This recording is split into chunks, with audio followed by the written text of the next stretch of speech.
When you were in high school, were you or your entire class ever forbidden from reading a certain book? No, and that's a sad question because we were never encouraged to read very much.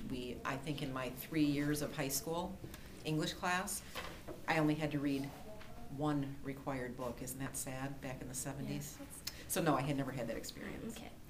As a literature teacher, what is it like for a book to be banned or censored outside of the curriculum of your school? What is it like? Do you mean what's the procedure? How do you feel when you just know that there's books being banned out there? It's dissettling. I mean, it's unsettling. It's disquieting to me because I think that anybody should be able to choose what he or she wants to read. Yes, the parent should have some say, depending on how old the child is. But I think too many times, sometimes as parents, we try to shield our children too much from things. I think the best thing we can do for emerging readers is to immerse them in literature and let them see what different worlds are like. And yes, talk to your kids about what they're reading.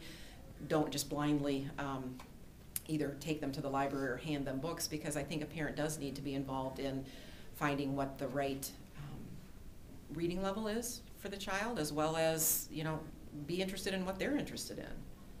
Okay. In your opinion, what reasons does society have for challenging books? Well, we all know that there can be the whole language issue. People do get offended when foul language is used.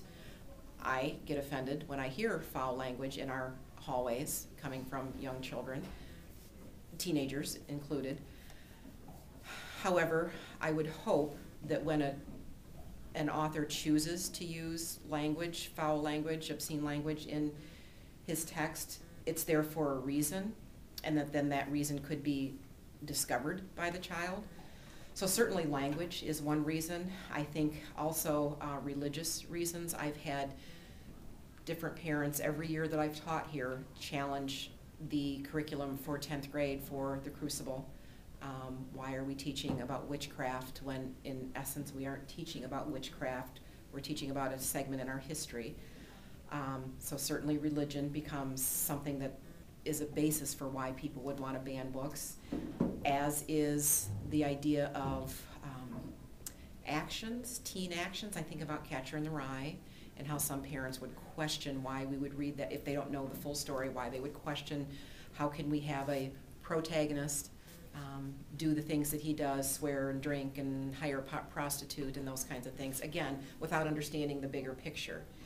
And then I think there's always some political reasons why people would want to ban books. But I think honestly it's always a segment of our population that reads a segment of a book that they're dissatisfied with, and they make their decision. Okay, so what's your favorite banned book and why? You're talking about as far as banned books throughout the nation. Yes. Or whatever, okay. Well, I would have to say it's Huckleberry Finn. You guys who know me know that Huckleberry Finn has a special place in my heart. I think it's just such a great story about growing up and maturing and figuring out who you are and taking a stand against things that you know are wrong, but even society tells you it's right and you should act a certain way. Huck had enough common sense that he was able to question. So I think Huck Finn definitely is a story that should be read, allowed to be read by everyone. Okay. Other than the Crucible, have you ever had to deal with someone wanting to censor or ban a book from your curriculum? Yes, a couple of times. It gets a little touchy here. When I was teaching AP Literature, which was AP 12 at the time, we had decided to include The Bluest Eye by Toni Morrison. And I had my boss, Mr. Noose, and Mr. Barnes come to me and say immediately the book had to be removed from the curriculum, that I was to collect the books even though I had just handed them out the previous day. No questions asked. This is the way it is. Made me very uncomfortable, but I also knew that I might not have the backing from my principal that I would normally feel that I had when he was the one asking me to remove it. When I look back on that situation, I get more angry because one parent made the decision for the whole class that we would not be reading that book based on one page in that 300-page book. The process that we have in our district was not followed. We have a procedure that when a parent wants to ban a book or censor a book, that they would need to follow the board office procedure, and it was not followed. And for some reason, maybe I was just younger then and didn't have the oomph to fight it, because looking back, I wish I would have followed up, because it's wrong for one person to decide for everyone else. So do you think it's usually the parents that try to ban the book, or maybe sometimes students or society as a whole? I think parents specifically, when you're talking about school-related banning, because again, I think they have their child's best interest at heart. I'm not questioning that a bit. But there comes a time, I think, when parents forget that the teachers are the experts.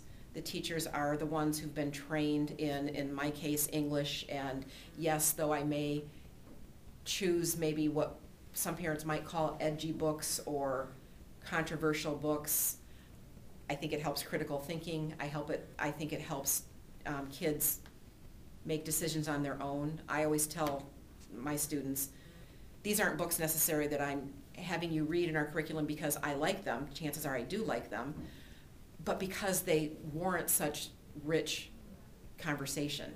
And you decide why Holden is or is not a good protagonist. What is it that we're supposed to be learning from him? And same with Huck Finn.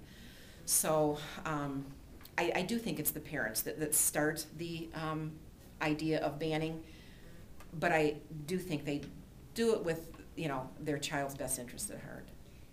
Do you think children and students can learn valuable life skills or lessons from such banned books like Huck Finn and Certainly. Catcher in the Rye? Certainly. I know, and I tell you guys this a lot when you take Honors 10, probably every list on that banned book poster that I have on my door, we have in our curriculum somewhere. Okay, and I don't do that on purpose. I mean, as department chair, I do have a big say in what goes on in the curriculum in our school, but they are rich texts, lots of literary merit, withstand the test of time, have rich protagonist characters, rich conflicts that can be explored. So yeah, I really do think that sadly, sometimes when books are attempted to be banned, like we had another attempt this year, it's for the wrong reasons, and the parent, usually it's a parent, doesn't get the full picture. Mm-hmm. The Adventures of Huckleberry Finn, as you know, is one of the most controversial books pretty much of all time, and since parents like to ban it because of its racial content and rebellious actions, do you think it's more important that children can learn important background and history of the American society in the book? Like they're able to learn about American history? Do I think that it's an important tool to do that? Mm-hmm. I certainly do, because I think it's sad, and you guys are probably aware of this, that there's a rewritten version without the N-word, and they insert slave instead. And again, you guys know me, and you know when I read parts in class, I did not say that word. It's not, so in a way I was censoring myself, but I do feel uncomfortable saying that word. Even as a teacher of this novel, that I've taught it for the 28 years that I've been teaching, I think I've taught this novel most every year. I still feel uncomfortable with that word. It's not appropriate. It really isn't, but it doesn't mean that it's not a rich part of that text and what Mark Twain was trying to do and set the historical, cultural backdrop of what the story that he was trying to tell. So yeah, the word makes us uncomfortable, but when we look at the way slaves were treated, when we look at the way society acted as a whole, whether it was being gullible, whether it was cheating people, ripping people off, that's a real part of our society. And I guess my question would be, so what are we doing when we censor that? What are we doing when we say, here's a writer that was trying to show you what it was like during this time period, and we then pretend that word didn't exist? That's just not fair to me. I think kids are smarter than that. I don't think we give kids enough credit for that. I don't think that any one of you left my room saying the N-word any more than you would have said it before you read it. If anything, most of you, it was drawn to your attention that it was